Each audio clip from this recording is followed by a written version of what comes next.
بسم اللہ الرحمن الرحیم۔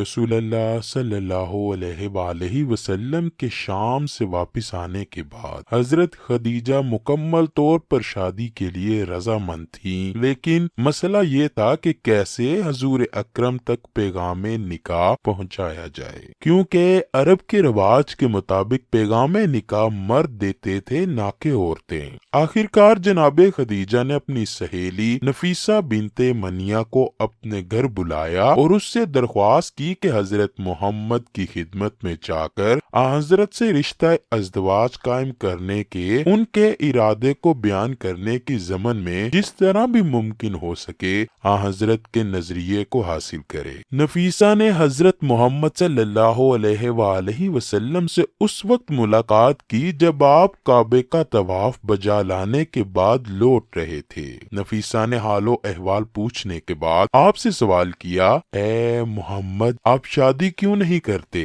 حضرت نے جواب میں فرمایا، خالی ہاتھ شادی نہیں کی جا سکتی۔ نفیسہ نے کچھ دیر سوچنے کے بعد کہا، اگر میں کسی ایسی خاتون کا تعارف کرواؤں جو جاہ و جلال اور شرافت میں آپ کی ہم پلہ ہو اور کافی مال و دولت کی بھی مالک ہو تو کیا آپ اس سے ازدواج کے لیے آمادہ ہیں؟ رسول اللہ صلی اللہ علیہ وآلہ وسلم نے تھوڑا سا غور کرنے کے بعد فرمایا، وہ کون ہو سکتی ہے؟ نفیسہ نے جواب میں کہا، خدیجہ۔ حضرت محمد نے سوال کیا، کیا وہ شادی کریں گی؟ میں نے تو سنا ہے کہ بہت سے لوگوں نے ان سے خواستگاری کی اور انہوں نے ان سب کو انکار کیا، اگر وہ راضی ہوں تو میں موافق اور راضی ہوں۔ نفیسہ فوراً جناب خدیجہ کے گھر پہنچی اور انہیں حضرت محمد صلی اللہ علیہ وآلہ وسلم کی ان کے ساتھ شادی کرنے کی رضامندی کی خبر سنا دی۔ رسول اللہ نے جناب خدیجہ کی آپ سے شادی کرنے کی رضامندی اور ان سے ازدواج کی اپنی دلچسپی اور رضامندی کے بارے میں اپنے چچا ابو طالب، عباس اور ابو لہب کو آگاہ کیا۔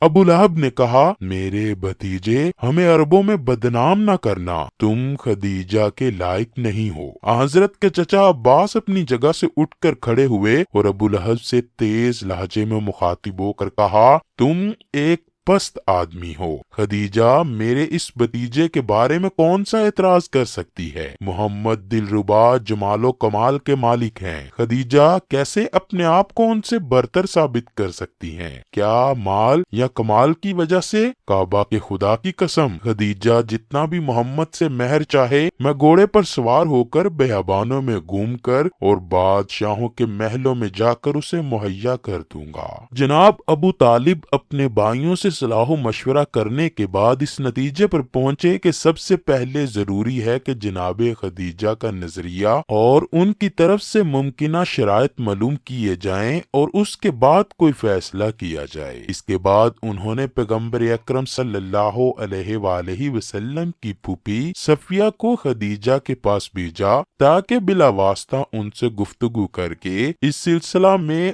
ان کے نظریے کے بارے میں آگاہی حاصل کریں۔ جناب صفیہ جناب خدیجہ کے گھر میں گئیں۔ جب جناب خدیجہ کو معلوم ہوا کہ صفیہ ان کی ملاقات کے لیے آئی ہیں تو وہ دوڑ کے استقبال کرنے کے لیے آگے بڑھیں اور انہیں اپنے مخصوص کمرے میں لے گئیں۔ جب کمرے میں داخل ہوئیں تو اپنی کنیزوں کو حکم دیا کہ جناب صفیہ کے لیے خورد و نوش کی لذیذ نعمتیں لائیں اور ان کی خوب خاطر تواضع کریں۔ جناب صفیہ نے کہا، میں کھانا کھانے کے لیے نہیں آئی ہوں، بلکہ میں اس لیے آئی ہوں کہ جان لوں کہ جو کچھ میں نے سنا ہے وہ سچ ہے یا نہیں۔ جناب خدیجہ نے یہ پوچھے بغیر کہ آپ نے کیا سنا ہے اور دوسرے لوگ کیا کہتے ہیں جواب میں کہا، جی ہاں، آپ نے صحیح سنا ہے، وہ عورت خوش قسمت ہے جو محمد صلی اللہ علیہ وآلہ وسلم کی شریک حیات بنے گی، کیونکہ محمد ان کے لیے فخر و مباحات کا سبب ہیں۔ میں محمد صلی اللہ علیہ وآلہ وسلم کی عظمت اور شخصیت سے واقف ہوں اور ان کے ساتھ زندگی گزارنے کو اپنے لیے سعادت اور ایک عظیم فخر سمجھتی ہوں۔ ان کا مہر بھی میں اپنے مال سے ادا کروں گی۔ جناب صفیہ نے حضرت خدیجہ کا دو ٹوک الفاظ میں جواب سن کر خوشی اور مسرت سے کہا، اے خدیجہ، خدا کی قسم، آپ محمد سے محبت کرنے میں حق بجانب ہیں۔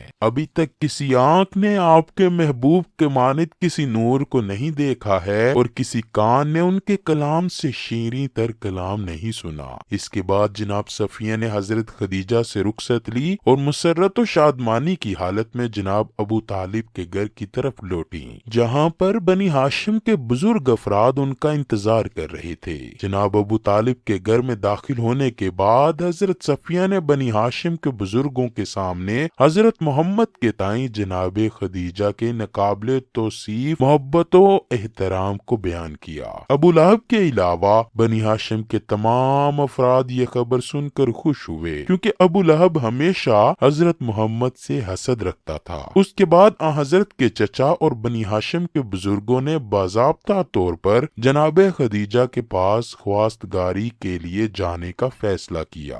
28 سال ہجرت سے قبل 62 سے 15 سال قبل 9 شوال کو جناب ابو طالب اپنے عید کے لباس کو زیب تن کر کے بنی ہاشم کے چند بزرگوں کی سرپرستی کرتے ہوئے حضرت خدیجہ کے چچا عمرو بن اسد کے گھر کی طرف روانہ ہوئے، کیونکہ طے یہ پایا تھا کہ نکاح خوانی کی رسم وہیں پر منعقد ہوگی۔ تواضع اور مہمان نوازی کے بعد سب سے پہلے جناب ابو طالب نے خدائے سبحان کی وحدانیت اور مکہ و محمد کی عظمت کے بارے میں خطبہ پڑھا۔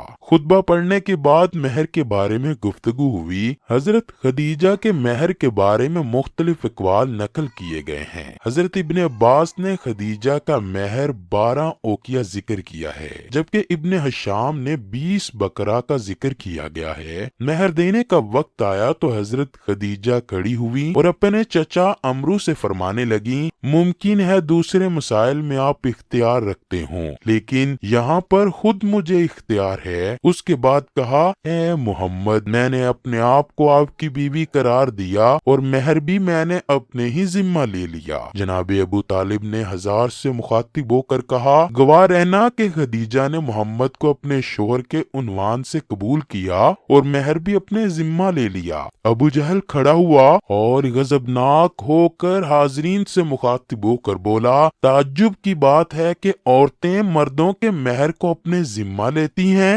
جناب ابو طالب غضبناک ہو گئے اور کھڑے ہو کر کہا، جی ہاں، اگر کوئی مرد میرے بھتیجے کے مانند ہو تو عورتیں سب سے گراں قیمت مہر کو بھی اپنے ذمہ لے لیتی ہیں، اور تم جیسے ہوں تو گراں قیمت مہر لیے بغیر ان سے ازدواج کے لیے آمادہ نہیں ہوتی۔ مہر معین ہونے کے بعد عقد و نکاح کے مراسم منعقد ہوئے اور جناب خدیجہ اس تاریخ کے بعد قانونی طور پر حضرت محمد صلی اللہ علیہ وآلہ وسلم کی شریک حیات بن گئیں۔ ناظرین گرامی، یہ یاد رہے کہ رسول اللہ صلی اللہ علیہ وآلہ وسلم ملت ابراہیمی پر قائم تھے اور حضرت خدیجہ کی راستی اور طہارت بھی مسلم تھی۔ نیز ورقہ بن نوفل کی تعلیمات کی روشنی میں وہ آپ صلی اللہ علیہ وآلہ وسلم کو نبی آخر الزماں ہی سمجھ کر نکاح کر رہی تھی، اس لیے یہ نکاح دین حنیف یعنی ملت ابراہیمی پر منعقد ہوا۔ عقد کی تقریب ختم ہونے کے بعد تمام مہمان اٹھ کر اپنے گھروں کو چلے گئے۔